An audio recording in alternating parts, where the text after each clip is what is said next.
Hello, my friends. It's Dr. Lee back again for another wonderful episode today. I have the good fortune and pleasure of welcoming Kate Ward onto the show. Kate is a textile artist and the CEO and founder of Zen Stitching. Kate and I are new to each other, so I can't wait to get to know her and her work better. Thank you, Kate, for being here with us today. Hi, Christine. It's so lovely to be here with you. Thank you for being here. Can you please let us know everything that we need to know about you and everything you'd like to share? Well, that's such a big and open-ended question. It's sometimes a little bit difficult to know exactly where to start. I guess a good starting point is maybe how Zen Stitching came about as Sure. a business. Yep. So I am a textile artist and I have been pretty much throughout my whole life. I was very fortunate to grow up in a family that really encouraged creativity, and there was always some knitting or some cross stitch or some sewing of garments happening. So this was kind of like a natural thing for me to be involved with and create. And through a series of serendipitous events, I ended up at art school studying textiles. And from there, I had the good fortune of doing an exchange with the Kyoto Seika University in Japan. And for those who may not be that familiar with Australia, we are quite influenced by the closeness of our proximity between Australia and Asia. And so we've got a lot of these wonderful influences that come through. And so going across to Kyoto and being totally immersed in the culture was really quite a formative step in my progression throughout life. Um, it was there that I really developed the love of the Japanese aesthetic and their way of approaching everything within life. So that's kind of sowed some of the seeds for how my path has continued. And so I've always been interested in the esoteric and the unexplained things that we can tap into, our intuition and that kind of thing, as well as combining it with travel. So going and immersing ourselves in different cultures and experiences and taking ourselves out of our comfort zone, which can be quite challenging, but also quite enlightening as well. And so that kind of, I don't know, I guess I just developed the love of doing that. And I combined my art practice with studying and traveling. So I've had the opportunity to study and travel all over the world. And so that's kind of how I like to do a lot of my making and creating, and one of my life philosophies, I guess you could say.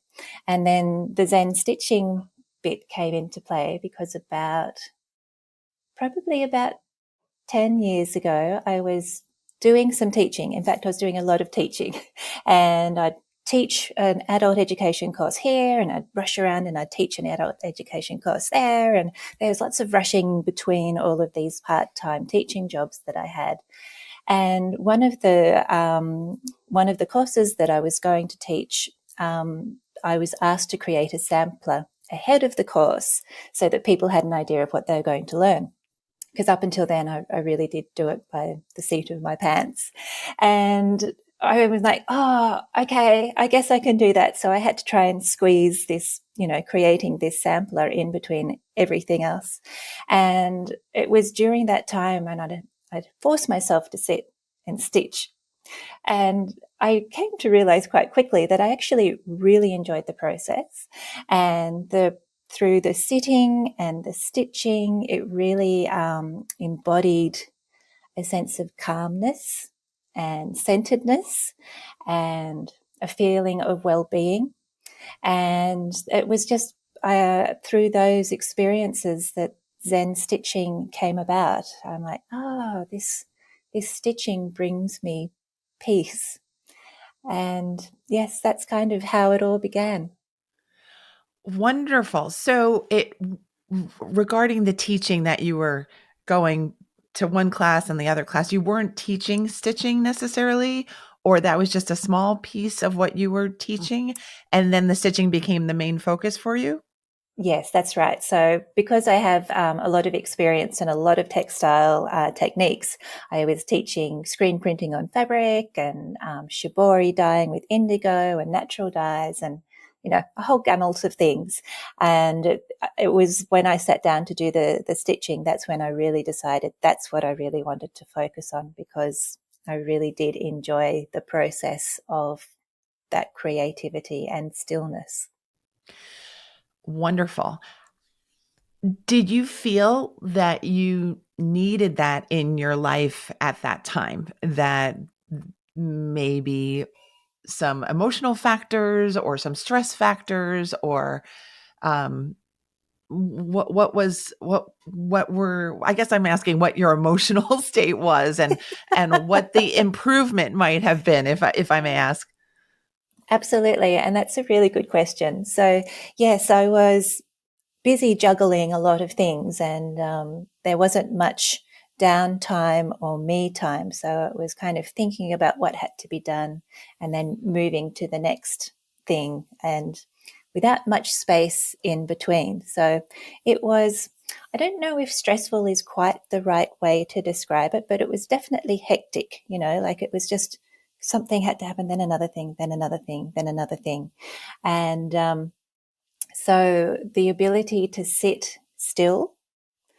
Generally, when you're stitching, you have a favorite chair that you like to sit in, and it's generally in the favorite part of your house, or if it's nice outside, you can take it outside and sit in the sunshine. So it becomes a real ritual in itself, because you generally make a nice cup of tea if it's cold, or a cool drink if it's warm. And you create this really nice environment almost unconsciously, because you're sitting down to do something that you enjoy doing. I love it. I love it.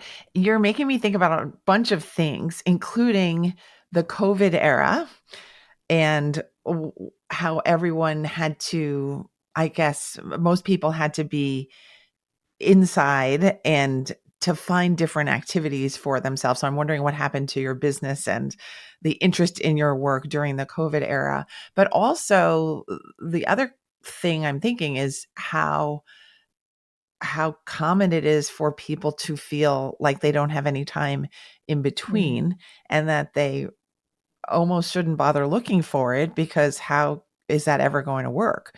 So could you comment on both? Yeah. Yeah, absolutely. So it's really interesting that you should say that, because it was in the beginning of 2020, just before COVID became what it did, that I thought, I'm really going to focus on Zen Stitching as a business this year.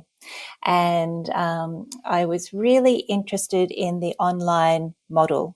I really wanted to be able to reach and have a wonderful audience.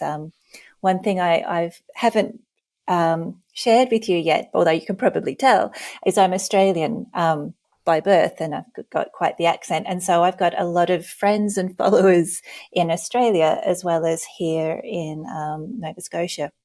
So I wanted to do something where I could reach many different people from different parts of the world. So, in some senses, COVID was a wonderful experience for me to have some time to focus on learning how to be on camera.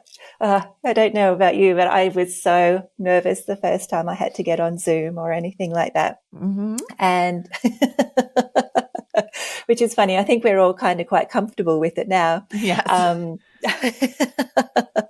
so in some senses, COVID was very beneficial, because a lot of people were looking for something to do with their time indoors. Um, One of the great virtues about stitching is you don't need a great deal of materials to be able to get started. Like, you literally need a needle, some thread, and some fabric. And if you want to get fancy, you can get some other things too, but So most people have those kind of things lying around, and if not, they're easy to get one way or another. So I really liked that ability to be able to use things to hand. That's something that's quite strong in my ethics. I really like to use what we have, recycle where possible, um, and which is why I really like to encourage people to mend their clothes. So that's one of the aspects of the Zen stitching, is mending our clothes.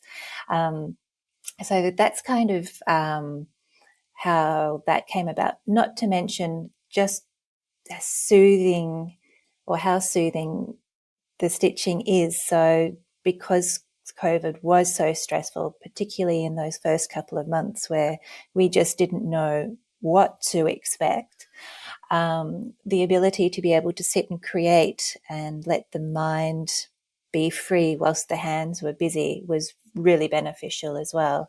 And I've had lots of people reach out to me in response to those experiences as well. It's really quite heartwarming to hear. I've had people who have, their children have gone through chemotherapy, and so one way that they've found solace is to be able to sit and stitch.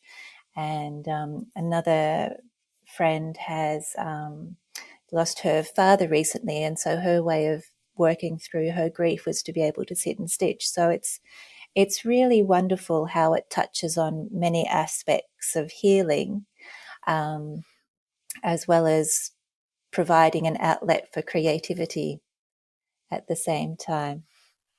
Wonderful. I'm sure many people benefited from getting to know you and your art and your approach during the stressful height of COVID. Yeah. Um, yes. Can you talk about the other question, which was about the feeling like time is so compressed and s- in such short supply, and where can we find the time for art, for creativity, for stitching, for being able to clear our mind a bit? Yeah, that's a good question, and thank you so much for bringing it up again, because I'd forgotten what the question was.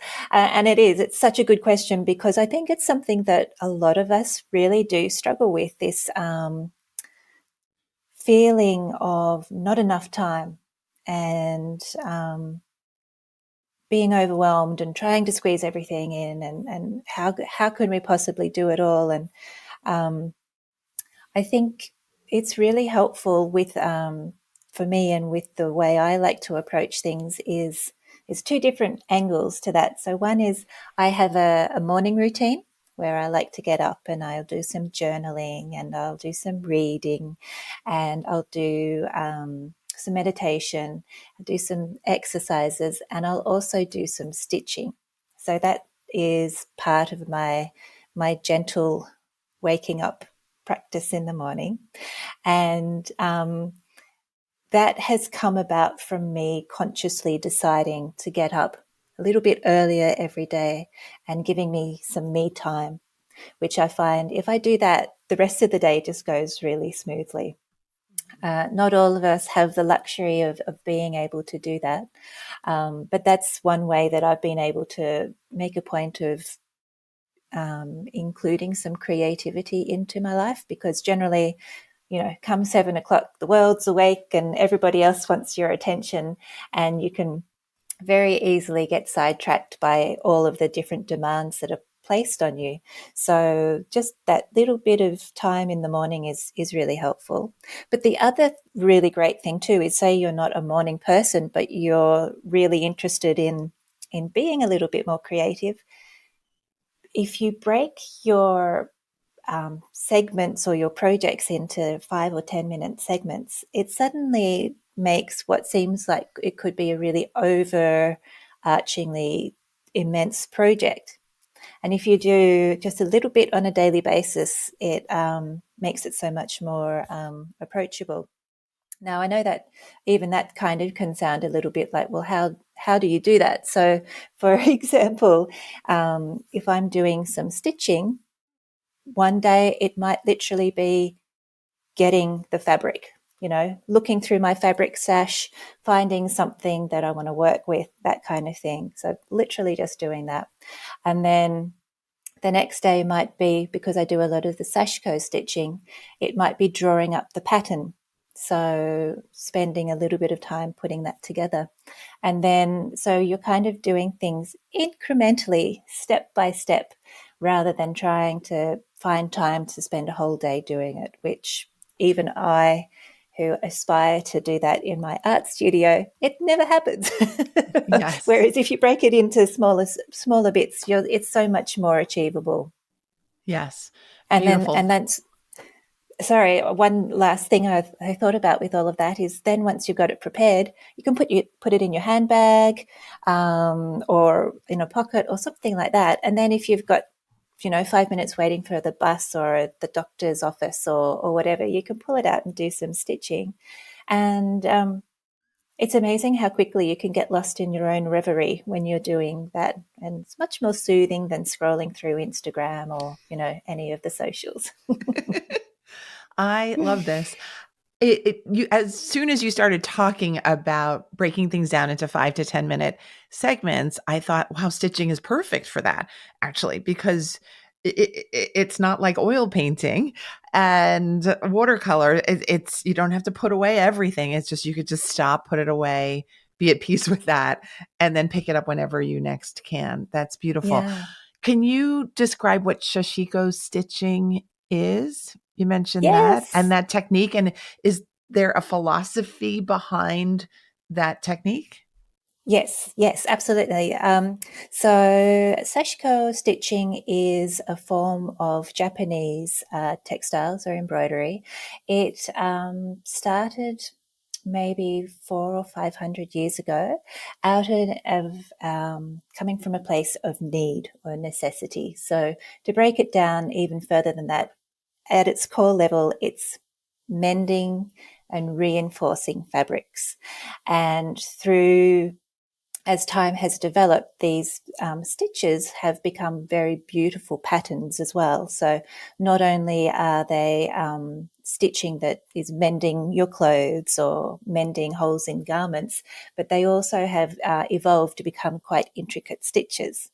And what makes them so totally fascinating is growing up with Western style embroidery, where you work on a little section of the project bit by bit, with the Sashiko stitching, you're actually doing lines of stitching. So it's all just running stitch, which is super accessible for everybody. It's just going in and out of the fabric.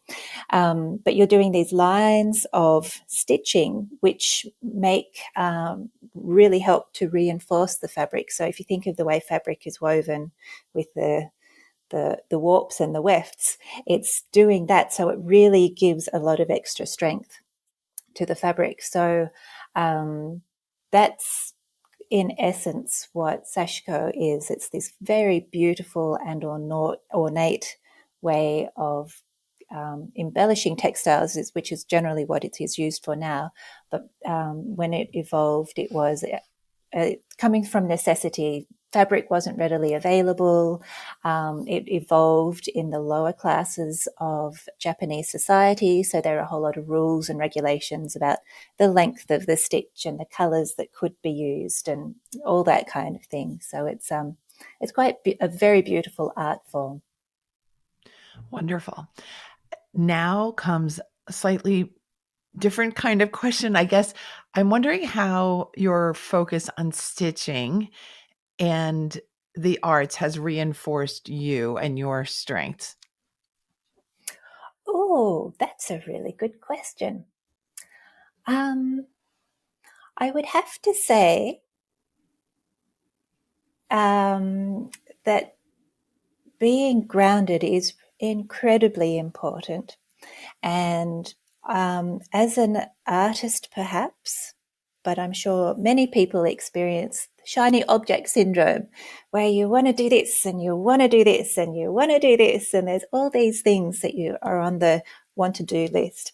So I find just the ability to sit and focus and stitch, it It's called active meditation. So when you're stitching, the same areas of the brain are being engaged as they would be if you're meditating.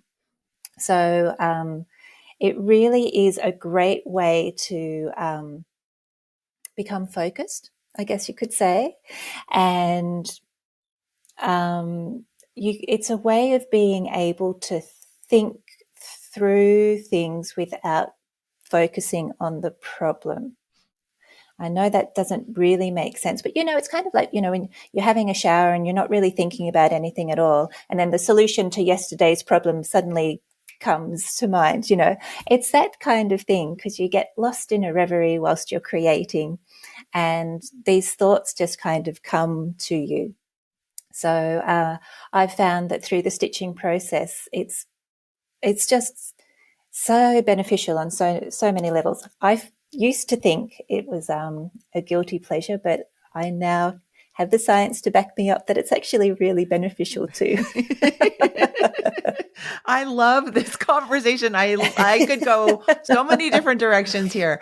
Oh, I fabulous. I love this. Love this so much. And I could see stitching and the arts being a healing tool for people who are feeling overwhelmed, who are feeling Mm. like they are not in touch with their feelings and or their intuition, if they're Mm-hmm. feeling like they go blank in stressful circumstances, all these different situations. And then of course it's just a Yeah. lovely thing to do. And I believe that whenever we do something lovely, the world benefits, right? And we can do it Yes. on a very small level. We can do it uh, in a private way by just developing our focus. All of this tends to improve all the other things.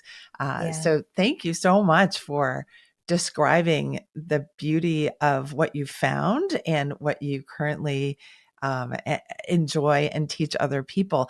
Can you share some other stories about the students that you teach and maybe some of the development that they have been able to enjoy because of getting connected with stitching? Yes, absolutely. And so I think for me, this is one of the things where I really get so much from. Like, I just really love being able to share this experience with others and then hearing back from them how beneficial it is. Because I think a lot of people start with the intention of wanting to learn the technique. And then they also realize just how therapeutic and beneficial it is on so many different levels. Um, One lady that springs to mind, she's absolutely lovely, and she's been um, participating in many of my creative workshops over the years. And she shared with me recently that one of the reasons that she really enjoys, particularly doing the hand stitching, is she uses it for pain management. And I found that really fascinating. Yes, yeah. So she's a mature lady and she has sore hips. She has quite a lot of pain in her hips, and she doesn't. I I think sitting for long periods is quite problematic.